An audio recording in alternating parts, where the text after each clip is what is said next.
Aziz to'rdoshlar, Maraziya Qadir. Bu filmga yurak beringlar, meni guanjo qo'linglar demayman, ammo atalmış aldırışçılık sebebinden muş atallarni yağız qo'yayotgan farzandlar ko'yinga qadar taqib berishinglarni umid qilaman. Dada o'g'liga telefon qildi. Jinim balam, ne desen, nima ish qilyapsan? O'g'il: "Oy dada, men bek oldirash, ishlayapman." Bir necha kun o'tgandan keyin dada yana telefon qildi. "Balam, uyga tamoqqa kelalamsan? Sen bilan bir sofrada o'tirib, bir vaqt qizanmayli." O'g'il: "Vajon dada, tabaq yegim kelganman, o'zim bormasa o'zim o'tirib yeyavra. Men hozir do'stlarim bilan tamoqda." Dada kech o'g'anda yana farzandiga telefon qildi. "Jinim balam, jinim o'g'lim, seni shu qadar sevgandim." O'g'il: "Voy jon dada, ajab vurding telefonni. Men bir boshqalar bilan tamoqlanyapman. O'zim izdayman seni." 2 kun o'tgandan keyin bu dada yana bolasiga telefon qildi. "Jinim balam, yurak param. Seni bek sığınıp ketdim men. Seni bir ko'ray dedim men. Bir vaqt qizalmayli-chu balam. Yedingni purvalay balam." Bala: "Dada, paqat tushamadim. Men oldirash komandirovkaga chiqay deyapman. Telefon urayvermagan.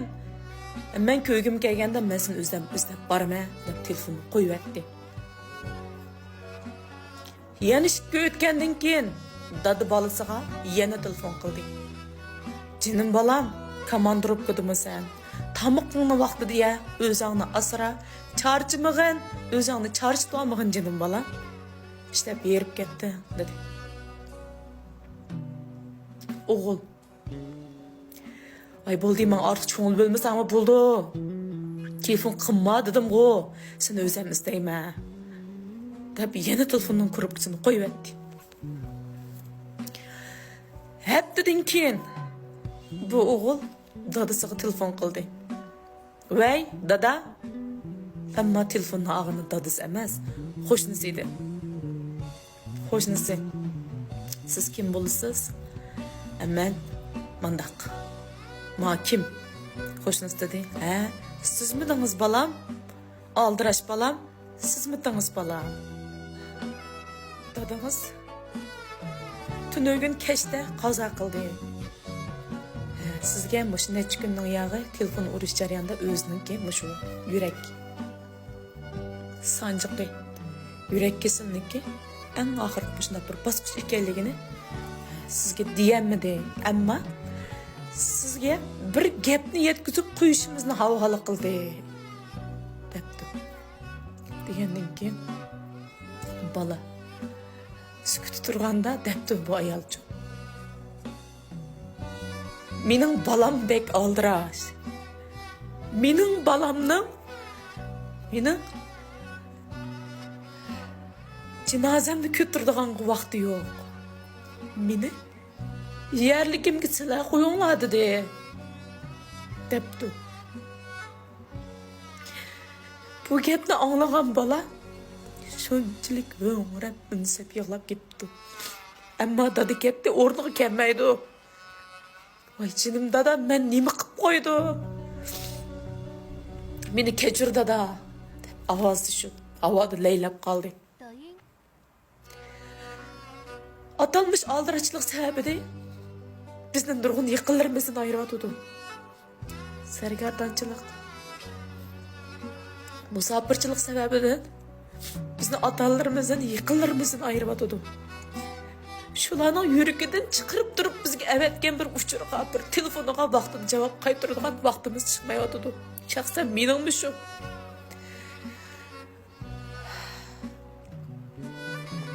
Hemimiz ölüp ketdigan jahonga bu hikoya menga bek cho'nqur ta'sir qildi. Har qancha aldirishib kelsakmi farzandlar yeniga bora oladigan mumkinchilik bo'lmay qolib qolsa, Hazır uçur devri, tor devri. İşki moçen ketudi. Ömrünü biz üçün atıgan atallardan ekval soraş üçün. Fakat işki moçen ketudi. Ekvalın kandakta da. Ekvalın kandak apa. Sen yaxşı mı? Mijazın yaxşı mı? Men salamet. Men yaxşı.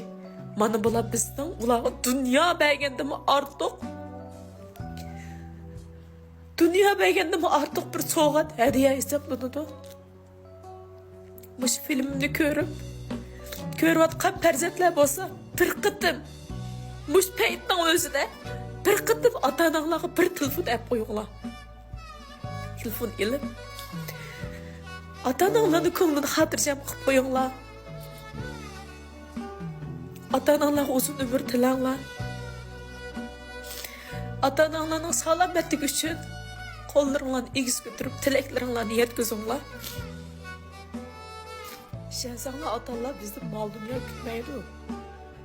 Aksat talep kılmaydı. Fakat bizden aman esenligimiz, bizden konumuzdan şad koram yaxşıdı. Başka hayatı bizde işlem kütmeydi. Kütmeydik ki. Ama bizim vaksız ayrılgandı çok. Biz keçkidik emmiz. Nurgun işler keçkidik emmiz. Ama en keçkidigimiz nemiken? Ata-anamızı yetkizemegen babadarlığımız. Ata-anamızga bir telefon ilip ahvol so'rayamagan shu minutlarimizga. Pulni topamagan bo'lsak, kechikkan bo'lsak, xato qilgan bo'lsak, qaytadan boshlasak bo'ldi. Ishlarimizni qaytadan boshlasak bo'ldi. Bir do'stdan ayrilgan bo'lsak, yana bir do'stni topsak bo'ldi. Eng yaxshisini berish uchun eng nachardan ayrıydi. Xizmatdan ayrilib qolgan bo'lsak-chi, yana xizmat topsak bo'ldi. Xotiningizdan ayrılgan bo'lsangiz, xotinni topsangiz bo'ladi. Boshqa xotin olsangiz bo'ldi. Erdan ayrılgan bo'lsangiz-chi, boshqa topsangiz bo'ldi. Farzandingizdan ayrılgan bo'lsangiz-chi, boshqa erdan, boshqa xotindan bola topsangiz bo'ladi. Men bu yerda deyman. Ammo ota-onani-chi? Ota-onani-chi? Bizim bu dunyoga operat qilib boqsaydigimizdan tatib, adalab, yig'irimizni kuntirib, yalanga yaq vaqtimizdan tatib, takim shu hozirda xotinlar ayollarga nisbatan egiz boshliq oyoq kiyganga qadar, erlarning bir xurma oyoqlarini kiyib qachilib manganga qadar bizdan nima kutdi? Bizdan nima kutdi? Bir telefon ilan. Canım qarindishim, anangizga bir telefon ilan. Dadangizga bir telefon ilan. Sizlardan o'tinay. Bugun sizlardan so'raydigan yordamim shu. Faqat bir telefon ilan. Dadangizga ilan, anangizga ilan, amanligini so'rang. O'zingizning yaxshi yashayotganligini ularga bildiring. Qo'lingizning xotirjam ekanligini bildiring. Yuragidan kuladi. Yuragidan minnasiz holatda siz uchun yuragidan kuladi. Aldırışçılık.